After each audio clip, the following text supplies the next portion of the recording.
农历3月3上巳节是汉族的传统节日。这一天不仅是女儿节、桃花节以及中国最早的情人节，也是武帝之首轩辕皇帝的生日，西南地区少数民族最重要的节日。上古时期，上巳节最早定为3月上旬的第一个巳日，后来才固定在每年的农历3月初3，又称重三或3月3。据《后汉书·治礼仪上》中记载，是月上巳，官民皆结于东流水上，曰洗濯服除，去宿垢谶，为大节。这句话的意思是，在这个月的上巳日，官员和民众都会在向东流动的水边进行洗涤，称之为洗濯和服除。这是为了去除身上的旧污垢和疾病，进行一次大的清洁。作为除凶去垢的原始宗教仪式的服除判浴，是上巳节的传统活动之一，人们结伴去水边沐浴，称为服戏。此后，在历史演变的过程中，又增加了祭祀宴饮、曲水流觞、郊外游春等内容。关于上巳节的起源，有4种主流观点。观点1认为，服戏仪式早在殷周时期就已存在，朝廷还专门设置女巫之职进行主持。人们在春和景明、季节交替之时聚集河边，通过清洗身体的方式驱除灾秽之气，以祈求健康和福祉。观点2认为，上巳节起源于用兰草泡汤进行沐浴辟邪的巫术活动，需要由专职的女巫进行组织和引领。观点3认为，上巳节起源于古代先民的生殖崇拜，女性临河沐浴是为了得到水的滋养，以达到祈孕生子的目的。观点4认为，相传3月3是皇帝的诞辰，中原地区有2月2龙抬头3月3生轩辕的说法。3月3又叫女儿节或桃花节，是一种古代汉族少女的成人礼。节日当天，女儿们上巳春夕，在河边嬉笑游玩，采摘兰草，穿上漂亮的衣服，踏歌起舞，举行祭礼，以驱除邪气。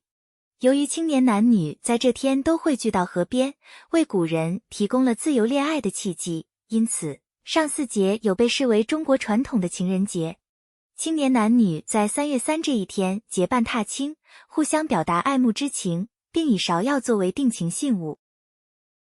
无论哪种观点，可以确定的是，自古以来，上巳节就有2个主要功能：祭祀和交友。先秦时代，通过沐浴洗濯而祈求达到消灾去病目的的风俗已相当盛行。同时，人们还会在郊外设坛祭祀，管理婚姻和生育的高媒，又称娇媒。当时的人们认为，通过祭拜这个神灵能达到健康生育的目的。魏晋以后，上巳节服戏的宗教意义大大减弱，而迎春赏游之意越发凸显。上巳节成了达官贵人和文人雅士们集会的日子，曲水流觞成为主要习俗。曲水流觞也叫临水服卵，其实临水服卵的历史更为悠久，人们将煮熟的鸡蛋放在河中，任其浮游，谁捡到就把它吃掉。而曲水流觞的做法是，众人围坐环曲的水边，把盛着酒的杯子置于上游，任其顺流飘下，停在谁面前，谁就要将杯中的酒一饮而下，并赋诗一首，否则罚酒3杯。当时王羲之等42位名士在会稽山阴之兰亭服戏集会，并将聚会的诗词汇成《兰亭集》，著名的《兰亭集序》就此诞生。到了唐朝，上巳节从原来局限于文人雅士阶层的春游活动，变成了全民性的狂欢活动。服戏仪式从河边沐浴改为泡温泉的形式，还加入了临水宴饮、郊外游春等内容。皇帝经常在这一天组织大规模的郊游和宴饮，地址常选在曲江池皇家园林一带，称之为曲江宴。这个时期，上巳节的娱乐项目更加丰富了，踏青、荡秋千、蹴鞠、踢球、拔河、放风筝、射箭、采舟竞渡等等，原先的宗教意味已消失不见。宋朝后期，由于理学盛行，礼教森严，上巳节在北方突然消失，但其古老习俗在部分西南地区得以流传。这个时期，除了上元节、元宵节等几个少数节日外，男女出游受到了极大的约束，官方不再鼓励举办类似仪式，于是上巳节逐渐衰微。再到清朝，管制更为严格，反而是边远区域得以保留汉文化习俗。上巳节消失的另外一个原因是寒食节、清明节、上巳节3个节日相继而至，间隔较短。而庆祝节日需要投入时间、精力和财力，而节日密集可能会负担过重。由于清明节始终保持着祭祀功能，还兼有春游的意味，而上巳节却丢掉了祭祀的传统，久而久之，这3个节日都被并入了清明节。庆幸的是，在各民族融合的过程中，受到中原文化的影响，南方一些少数民族结合自身文化，形成了富有特色的上巳节传统。比如，农历3月3不仅是壮族传统踏青歌节，也是壮族祭祖的重要日子，称为歌须节、歌仙节，相传为纪念歌仙刘三姐而举行。这天人们赶歌须、搭歌棚、办歌会，青年男女对歌、碰蛋、抛绣球，嬉戏娱乐，终日歌声不断，也是男女青年找对象的好时机。家家户户要制作象征吉祥如意和五谷丰登的5色糯米饭，既是用来招待客人的美食，也是用来祭祖的贡品之一。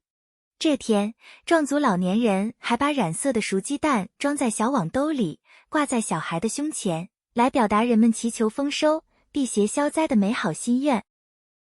值得一提的是，尽管上巳节是源自中国的传统节日，它也影响到了汉字文化圈的其他东亚地区。比如，作为日本民间5大节日之一的女儿节，也叫雏妓、雏游、偶人节、桃花节等等，原先与中国一样，在桃花盛开的农历3月3，明治维新后才改为西历3月3日进行庆祝。日本的女儿节旨在为女儿祈祷健康和幸福，人们在当天除了摆放精巧的人形娃娃，还会享用特定的彩色甜点。再比如，根据韩国传统文化，3月3也叫踏青节，这一天被视为一个吉祥的日子，意味着严冬过后新一轮生命循环的开始。人们在当天采摘杜鹃花，将其与糯米面揉合制成一种叫做花煎的传统糕点，还会喝用杜鹃花酿造而成的韩国清酒作为庆祝。只不过，这一传统节日在现代韩国社会已鲜有人知晓。如今，由于3月3日缩写后是33，与韩语中五花肉的第一个字发音一样，韩国的年轻人喜欢在这一天吃五花肉作为庆祝。至此，我们对于3月3上巳节、女儿节、桃花节以及中国的传统情人节的由来和习俗有了全面的了解。最后，在这个被遗忘的传统节日里，愿一切美好如约而至，喜欢的人和事都围绕在你身边。